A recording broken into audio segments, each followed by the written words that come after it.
Assalamualaikum and good day to everyone. My name is NASUHA binti MUZAMMIL. I am the leader of Account Executive Team of Media Prima Berhad. Assalamualaikum and hi. My name is RABI'ATUL NAJIHA binti BASID and I am a senior accountant at Media Prima Berhad. Hi, Assalamualaikum. I'm Nasharina binti Mohamad Nasir and I am Junior Accountant Executive at Media Prima Berhad. Assalamualaikum and hi. My name is ZULAIKHA binti ZULFIKRI and I am a new accountant executive. I would like to present about the company's background. Media Prima Berhad was formed in 2003 out of the demerger of Malaysian Resources Corporation Berhad, or known as MRCB Media Assets. It is the largest media and entertainment conglomerate with business in out-of-home advertising, television, radio, digital media, and content creation. Here, I already listed the television channels and radio stations that was formed under Media Prima Berhad. Media Prima Berhad is also the owner of New Straits Times Press, which is Malaysia's largest newspaper publisher with 3 news brands under it, which is New Straits Times, Berita Harian, and Harian Metro. Next, we will move to the next content, which is the factors to consider having a segment reporting. The first one is the nature of the business. It is an activity carried out with the main objective to gain profit. Media Prima Berhad is a media-related business.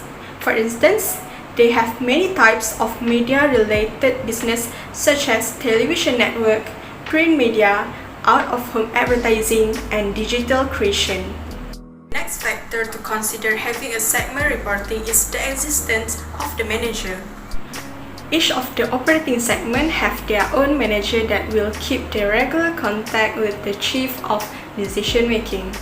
This role is important to make sure the operating activities and financing results can be discussed smoothly. The third factor to consider having a segment reporting is information presented to Board of Directors. The information presented must contain such a reliable information. Then, the information of each activities will help to make any decision. Next, I am going to present about the type of segment under Media Prima Berhad. The first one, they have television network that consists of TV3, ATV, and TV9. They also have print media and radio station under the company. Furthermore, Media Prima's out-of-home advertising such as Big 3, The Right Channel, and Kurnia Outdoor are well-known corporations in Malaysia. Their digital media such as Says, Bulan, and Sirap Limau also receive a lot of attention from many people. Not to forget, Media Prima Berhad also have their own content creation platform, which is Primeworks Studio. For this slide, I would like to present about the Chief of Decision Making, or shortened as CODM, and its responsibilities. Chief of Decision Making is responsible in reviewing management's segmental report. CODM is a function and not necessarily a person. The function is to allocate the resources and assess the performance of the operating segments. For Media Prima Berhad, the Chief of Decision Making consists of Board of Directors and Senior Management. Here, our list of the directors and senior management of Media Prima Berhad. That is all from me. I would like to pass the presentation to Ms. NAJIHA. Thank you, Ms. Anis. On this slide, I will explain to you on the process to identify a reputable and non-reputable segment, how to calculate 10% and 75% threshold test, and lastly, I will present to you a new segmental report. The process to identify reputable and non-reputable segment is based on MFRS 8, whereas entity is required to use a certain amount in determining the operating segment of the company by conducting 10% threshold test and 75% total revenue requirement. The business segment is to be disclosed separately and classified as reputable segment if it meets at least 10% and 75% of threshold test. There are 3 bases of the quantitative threshold test. For revenue basis, if it's met more or equal 10% combined revenue and internal of all operating segment. Next, profit or loss basis, if it met more or equal 10% of total profit making or loss of all operating segment, which is greater. And for asset basis, if it met more or equal 10% of the combined asset of all operating segment. Meanwhile, for the 75% test, the total external revenue of reportable segment must be more or equal to 75% of the entity's total revenue. It will only be conducted based on a revenue basis of 10% threshold test to determine whether the settlement exceeds 75% or not. If not met, it must identify more reportable operating segment even the segment fails to meet the criteria of 10% threshold until it met 75% of entity's total external revenue. For Media Prima Berhad, we will use the revenue basis of 10% threshold test as well as 75% test in identifying the operating segment of the company. The 10% threshold test revenue basis is evaluated by measuring total reported external and internal revenue over total revenue of all operating segments. Based on the annual report, the total external and internal revenue of RM1,789,292 is used to measure the 10% threshold test of the company. Since there are 7 operating segments of Media Prima Berhad, the 10% test has resulted in 5 reportable segments and 2 non-reportable segments. As per calculation, the reportable segments are Omnia, Broadcasting, Outdoor Media, Print Media, and Home Shopping has produced 38.77%, 26.83%, 10.72%, 18.93%, and 15.01% respectively, whereas content creation and digital media are indicated as non-reportable segment since it results below that 10%. From the calculation of the 10% test revenue basis, 75% test is conducted by dividing total external revenue for reportable segment of RM1,399,986 with total external revenue for all operating segments. The result of the 75% test Media Prima Berhad is 89.58%, which exceeds 75%. Therefore, the existing reportable segment will remain and no additional segment should be reported. As the new segment, the report of Media Prima Berhad is reconstructed reproducing 5 reportable segments and 1 reportable segment. The 5 reportable segment consists of Omnia, Broadcasting, Outdoor Media, Print Media, and Home Shopping, whereas the other 2 non-reportable segments are combined and disclosed under all other segments since it does not certify 10% or more. Now, we are on the last session of segmental reporting, which is the conclusion. We will start with the advantages of segmental reporting. The first advantage is improved context of segment reporting. Segment reporting also provides stakeholders with a better understanding of the fluctuation that may impact overall result. If a company announces much larger earnings than expected, segment reporting reveals where those earnings come from. A stakeholder might examine the same report to see if the figures are sustainable. If it intended to assist investors in better understanding the company and its future cash flow. Other than that, the advantage include lower cost of capital. The risk of investing in the stock of a firm that reveals all information incorrectly lower than the risk of investing in the stock of a company that withholds false information. For example, when the company faces financial risk problem, our company's cash position and liquidity as well as working capital requirement will closely monitored and assessed, and appropriate strategies were undertaken to address emerging liquidity pressure. Another advantage is separating profitable segment. The true advantage of segment reporting is transparency. Segment reporting may disclose which sectors are lucrative and which are drains on the bottom line for organizations that operate in several categories. When done correctly, it prevents management from cancelling unsuccessful enterprise. How However, there are certain disadvantages that need to be highlighted, which is the data manipulation. Segment information might mislead investor and other external users who read it. Operating data by segment are developed but for internal management user, and often arbitrary judgment are made by management for developing such segment data. Although the nature and limitation of segment data are known to internal management user, external users have difficulty understanding them and using them in investment decision. Another disadvantage is placing a strong emphasis on the present. Segment reporting can place too much focus on short-term numbers. Company report their segment using short-term data and neglect the long-term figure, although knowing that this can give a long-term impact on their business. Finally, in the base of segmentation, the spirit of diversified organization for segment reporting purpose is a basic challenge that emerges in segment reporting. Segment can be created in a variety of ways depending on the segmentation base. It is also difficult to identify segmentation. Segmentation can be done based on organizational division, industry, market, and product, among other things. Each base has its own set of limitation and issue. That's all from me. Thank you.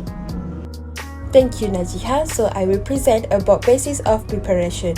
Generally, the basis preparation of interim reporting can be divided into two, which are the integral method or discrete method. For integral method is part of annual and is a fraction of annual report formulated by multiplying the annual values and the fraction of reporting period. Meanwhile, a discrete method is usually for interim financial reporting. It is where the interim period is separate from the period or self-standing. The report is also prepared periodically. Next, basis of preparation Media Prima is discrete method. This is because the company prepared financial report quarterly. The unaudited financial statement have been prepared in accordance with MRFS 134, Interim Financial Reporting, and paragraph 9.22 of listing requirement of Bursa Malaysia Security Berhad. The interim financial statements are completely included with the explanatory notes and event that was important to understand in the group financial position and performance since financial year ended 31st December 2021. Next is accounting policies that Media Prima used in preparing the interim reporting is leases.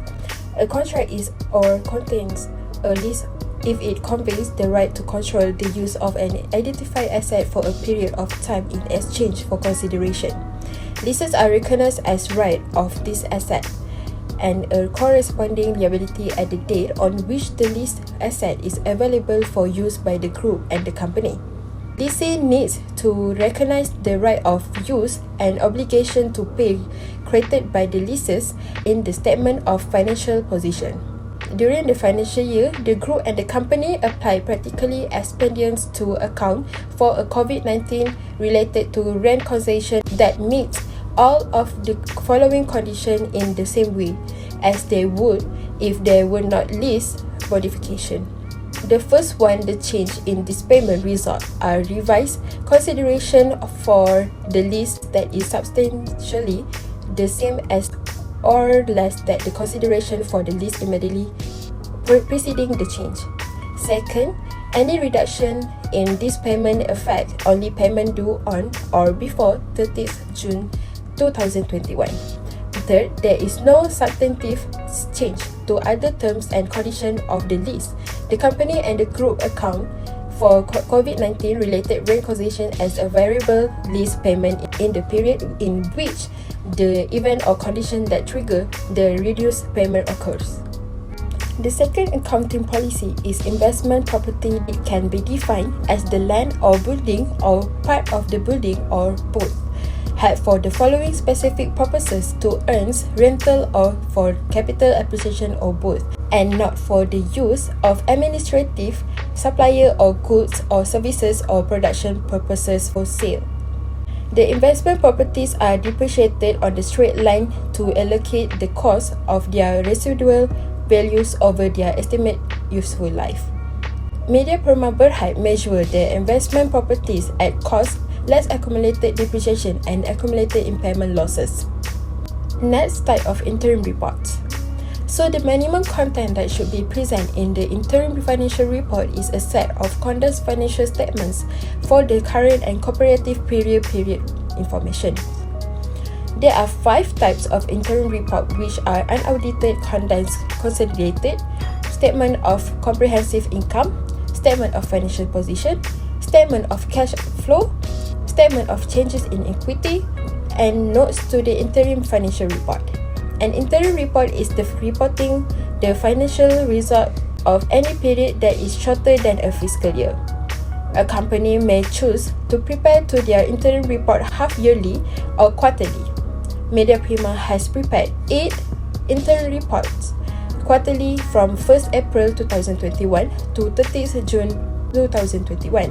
The interim report is prepared for analysis and performance evaluation of the organization.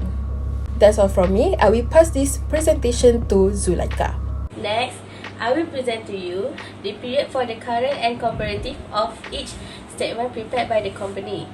Since the Media Prima use 4th quarter, which is from first quarter, which is from 31st September 2020, second quarter 31st December 2020, third quarter 31 March 2021, and lastly 4th quarter is 30 June 2021. The current and comparative period shall be measured from 1 April 2021 to 30 June 2021, which correspond to Media Prima's 4th quarter in 2021. For each statement for the business prepared in accordance with FAR570 interim reporting. Media Prima statement of financial position. Current interim 3 months, which is from 1 April 2021 until 30 June 2021. And then we have comparative end of the date 12 months from 1 July 2020 until 30 June 2021. Next, we have Media Prima statement of profit or loss. For the current interim 3 months, 1 April 2021 until 30 June 2021. Next, we have cumulative year to date 12 months from 1 July 2020 until 30 June 2021. And then we have comparative year to date 3 months, 1 April 2021 until 30 June 2021. Lastly, we have comparative year to date 12 months, 1 July 2020 until 30 June 2021. Next, we have Media Prima statement of changes in equity, both for current interim and comparative end of the date is 12 months, which is from 1 July 2020 until 30 June 2021, and 30 July 2019 until 30 June 2020. And then we have Media Prima statement of cash flow, which is current interim 12 months, 1 July 2020 until 30 June 2021. And then we have comparative end of the date 12 months, 1 July 2019 until 30 June 2020. Next, I will introduce to you about the 2 adjustments. The first one is Media Prima Berhad acquired a new building that was used for their new studio on 1 November 2021, amounting to Rm2 billion ringgit with useful life of 10 years using straight line basis method yearly. I will show to you about the extract of financial position before and after adjustment for the 4th quarter in interim report. Before, non-current asset, property, plant and equipment is 158,603. After, property, plant and equipment is 106,403, which is 158,603 plus 2 million minus with 2 million divided by 10 years. The second adjustment is on 1 December 2021, Media Prima Berhad has issued new ordinary shares amounted to 1 million units at 50 cents each to raise the capital for the company. I will show to you the extract of financial position before and after adjustment for the 4th quarter in interim report. Before, equity and reserve share capital is 1524735, and after, equity and reserve share capital is 1525235, which is 1524735 plus 1 million multiplied with 50 cents. That's all from me. Thank you.